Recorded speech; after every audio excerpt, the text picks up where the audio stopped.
हर महादेव। जय गुरु जी, शुक्राना गुरु जी, अनंतम अनंतम शुक्राना। आइए संगत जी, कल के बचे हुए अध्याय को आज पूरा करते हैं और गुरु जी की कृपा प्राप्त करते हैं।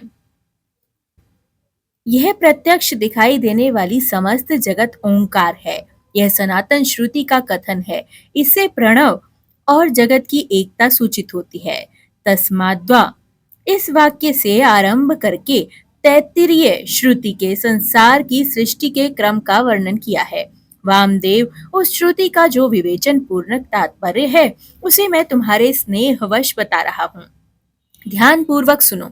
शिव शक्ति का संयोग ही परमात्मा है। यह ज्ञानी पुरुषों का निश्चित मत है। शिव की जो पराशक्ति है उससे छिंचिकित प्रकट होती है और चित शक्ति आनंद शक्ति का प्रादुर्भाव होता है। आनंद शक्ति से इच्छा शक्ति का उद्भव हुआ है। इच्छा शक्ति से ज्ञान शक्ति और ज्ञान शक्ति से पांचवी क्रिया शक्ति प्रकट होती है।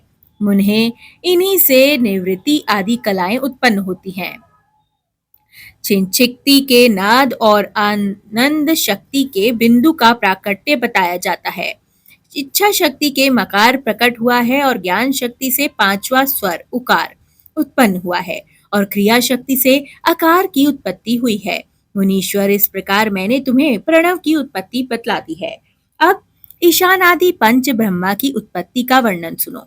शिव से ईशान उत्पन्न हुए हैं। ईशान से तत्पुरुष का प्रादुर्भाव हुआ है। तत्पुरुष से अघोर का और अघोर से वामदेव का और वामदेव से सदोजात का प्राकट्य हुआ है। इस आदि और अक्षर प्रणव से ही मूलभूत 5 स्वर और 33 व्यंजन के रूप में 38 अक्षरों का प्रादुर्भाव हुआ है। अब कलाओं की उत्पत्ति का क्रम सुनो। ईशान से शांत्यतीता कला उत्पन्न हुई है और तत्पुरुष से शांति कला, अघोर से विद्या कला, वामदेव से प्रतिष्ठा कला और सदोजात से निवृत्ति कला की उत्पत्ति हुई है। ईशान से चिच्छिन्निक्त द्वारा मिथुन प्रपंच की उत्पत्ति हुई है। पंचक की उत्पत्ति हुई है और अनुग्रह, तिरोभाव, संहार, स्थिति और सृष्टि, इन 5 कृत्यों का हेतु करने के कारण उसे पंचक कहते हैं। यह बात तत्वदर्शी ज्ञानी मुनियों के लिए कही गई है।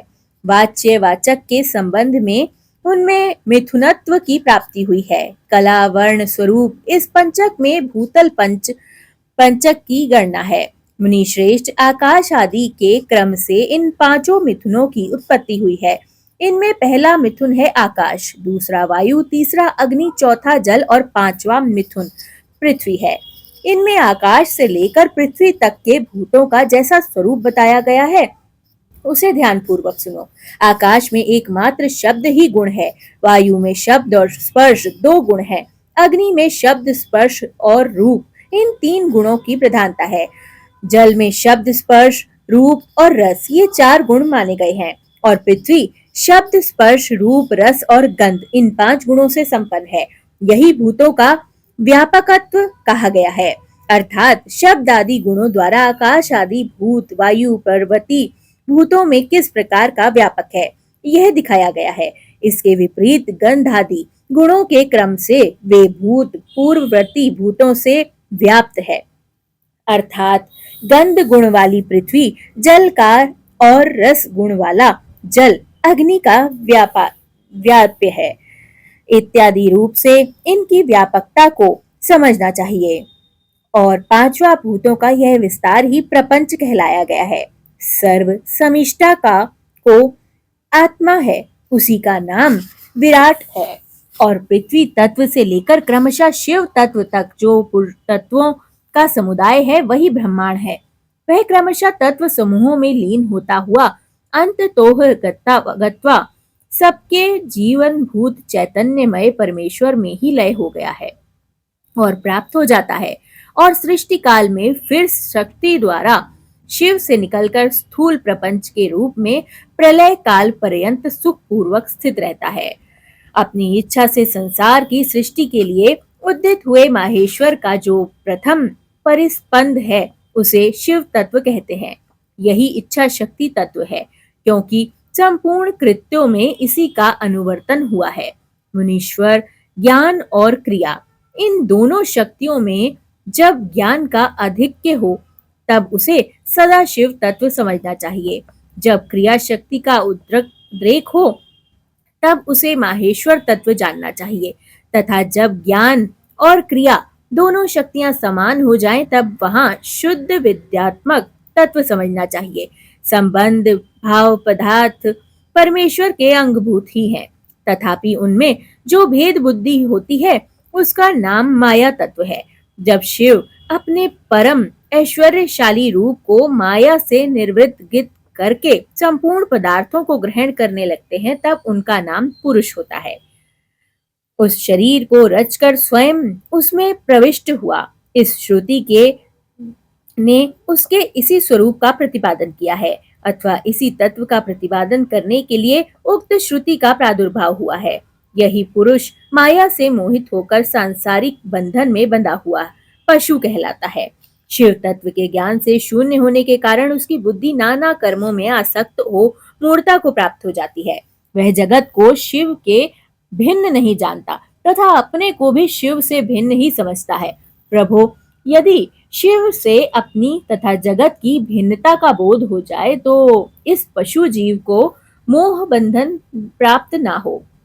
जैसे इंद्रजाल विद्या के ज्ञाता बाजीगर को अपनी रची हुई अद्भुत वस्तुओं के विषय में मोह या भ्रम नहीं होता, उसी प्रकार ज्ञान योगी को भी नहीं होता।